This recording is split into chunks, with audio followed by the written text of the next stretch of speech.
Today is Thursday, October 5th. We'll tell you who is now in the running to lead the way in the U.S. House and what to expect until a decision is made. Also, what President Biden is apparently planning a major speech about and how he's working around Congress for more student loan forgiveness. Plus, the Catholic Church kicked off what's being called its most significant gathering in years.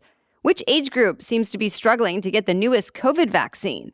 And $1 million competition to capture extraterrestrial life on camera. We'll explain. Those stories and more news to know next.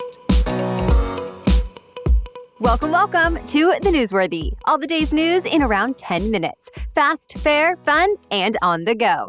I'm Erica Mandy. Thanks so much for being here. You ready? Let's do this. For the next week, the U.S. House of Representatives will basically be powerless. The House won't be able to hold votes or pass any new bills since there's no formal leader. Remember, Kevin McCarthy was voted out in a historic move, and Republicans agreed to wait until next Wednesday to try to elect his replacement. It's not clear who will have enough support to actually win a speaker election, but two Republicans have now launched official bids for the top role. First, it was Jim Jordan, who's the founder of the ultra-conservative House Freedom Caucus. The next Republican to step up was Majority Leader Steve Scalise, who has traditionally supported McCarthy but is seen as more conservative. Both say they want to unify the GOP, but they could end up being joined by several other candidates in what's expected to be a long and messy battle for the speakership. Of course, this is also eating into the time that lawmakers have to extend government spending before it expires November 18th. And if there's not a deal by then, lawmakers risk another potential shutdown. So, to be continued. With the U.S. House at a standstill, President Biden says he's worried about one issue in particular, aid for Ukraine. So without a funding package in Congress, the president is looking into a Plan B, though he wasn't willing to give details about it just yet. He just says he's planning to give a major speech on this issue. He says he'll make the argument that, quote, it's overwhelmingly in the interests of the United States of America that Ukraine succeed. But that's all we know right now. And the White House spokesperson said the Biden administration is still confident both Republicans and Democrats in Congress will support more Ukraine assistance eventually. In the meantime, the U.S. military announced another way to get Ukraine more support. The Pentagon announced it sent thousands of Iranian weapons and more than 1 million rounds of ammunition. The U.S. Navy intercepted them as Iran was trying to smuggle them to rebel fighters in Yemen, and the U.S. just won the legal authority to transfer them. The Pentagon reportedly has even more weapons it could send Ukraine in the coming months.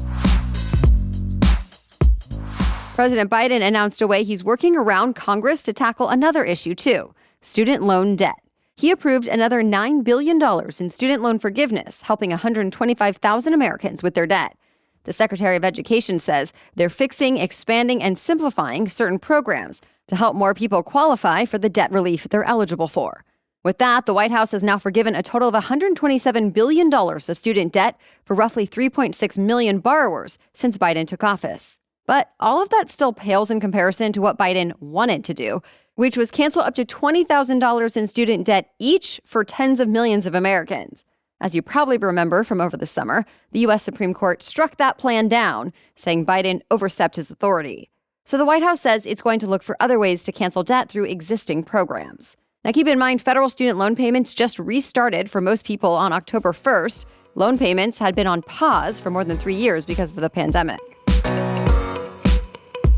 It is World Teachers Day. The holiday is meant to show appreciation and support for the teachers in our lives and all around the world. It's also a chance to raise awareness about the issues and challenges they face. And this year, one of the biggest challenges is a worldwide teacher shortage. UNESCO says the world needs 44 million more teachers to make sure every child can access an education. And the shortage of teachers keeps getting worse. So UNESCO has declared this year's theme, the teachers we need for the education we want. It's planning to advocate for ways to attract, keep, and motivate educators around the globe. And people are encouraged to contact elected representatives about teacher issues, share articles about teachers on social media, and at the very least, say thank you. All right, we have more news for you still coming up. But first, let's take a quick break for our sponsor. Lumi is my new favorite deodorant. Whether you're looking for a more traditional deodorant for just your underarms, or you need something that's seriously safe for use anywhere on your body, Lumi is the new go-to. Its acidified formula is clinically proven to control odor-causing bacteria everywhere for a whopping 72 hours. And yes, I said everywhere because it is the first of its kind whole body deodorant. If you didn't know, BO can come from bacteria all over the body. I love that it's aluminum free and paraben free. I use both the stick deodorant and I like having the deodorant wipes for travel or on the go, and the body wash smells great. In fact, Lumi's starter pack is perfect for new customers because it comes with a solid stick deodorant, cream tube deodorant, 2 free products of your choice like mini body wash and deodorant wipes, and free shipping.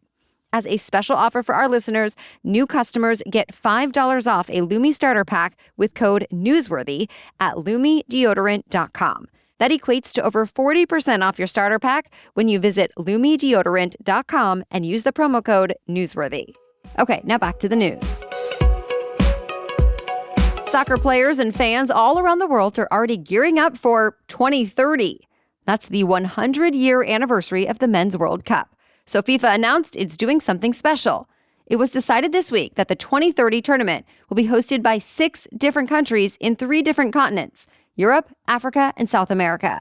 And that's going to be especially interesting since they're across different hemispheres. So some teams might be playing matches in different seasons. Specifically, Spain, Portugal, and Morocco will co-host the tournament, while Uruguay, Paraguay, and Argentina will get the opening 3 matches. Adding to the significance, the very first game will actually happen in the same stadium in Uruguay as the first ever World Cup final back in 1930. Though there will be a little bit of history made before that, too.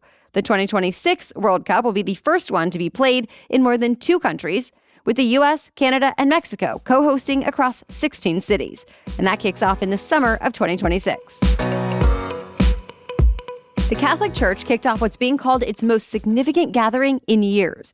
Pope Francis brought together bishops, priests, nuns, and laypeople from around the world to discuss topics that were once taboo for the Vatican. For example, whether priests should be required to stay celibate and unmarried, whether women should be ordained as deacons, whether to bless LGBTQ couples, and how to treat divorce. For now, these topics are just up for discussion, so there's no guarantee that anything will change because of this assembly.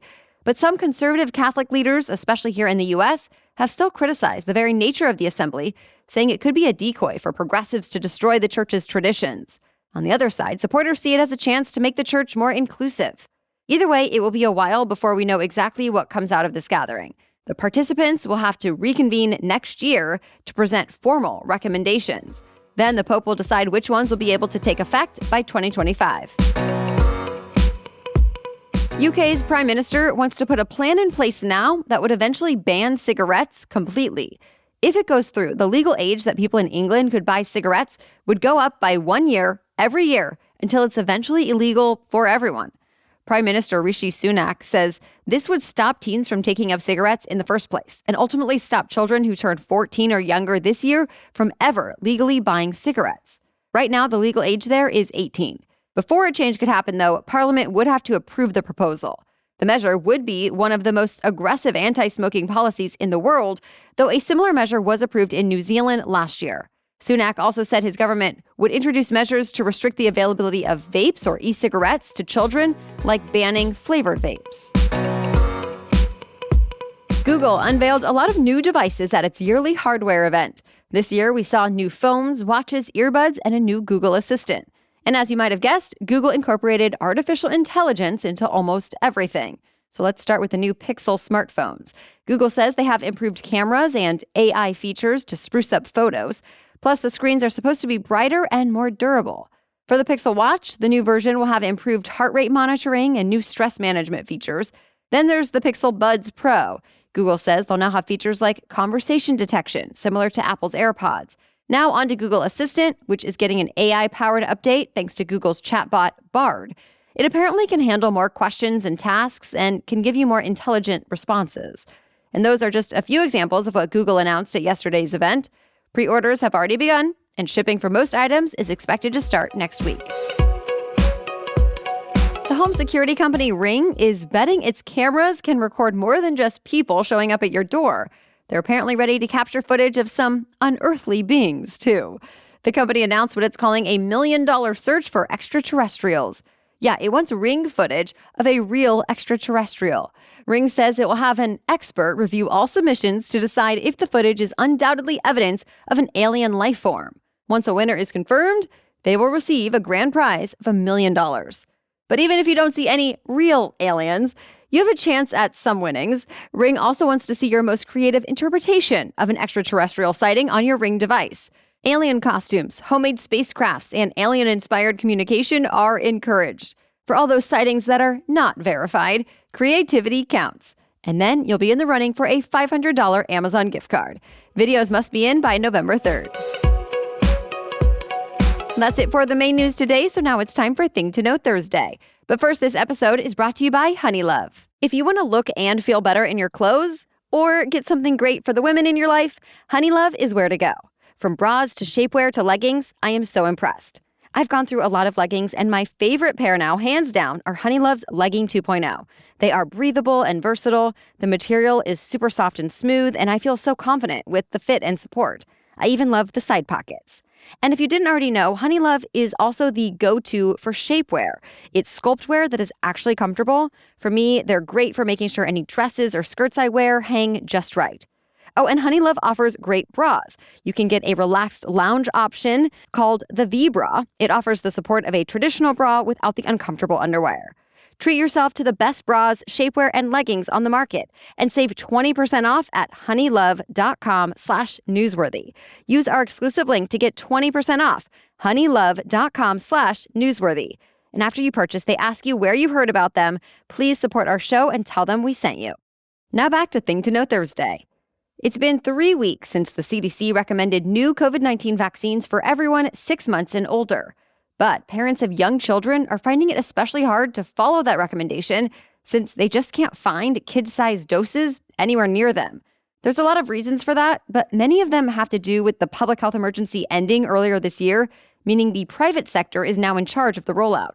So now there are issues like many pediatricians' offices not ordering shots since the federal government is no longer footing the bill up front.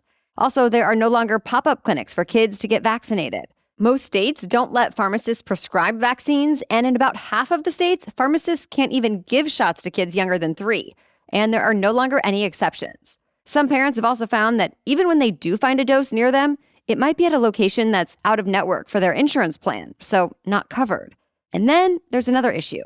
Even though the CDC says it is okay for adults to get a different brand booster than they got for their original doses, it doesn't actually recommend that for the youngest kids, unless there's really no other option. So what now? Well, the CDC director is saying that a lot of the problems will be fixed within a week or two, partly because pediatricians are starting to see the demand for shots, and also because manufacturers and distributors prioritized adult doses first and are now catching up on the kid ones. So the best advice at this point for parents who want this for their child, just be patient. Well, thank you so much for listening today. We'll catch you up on more news to know tomorrow. Until then, have a great day.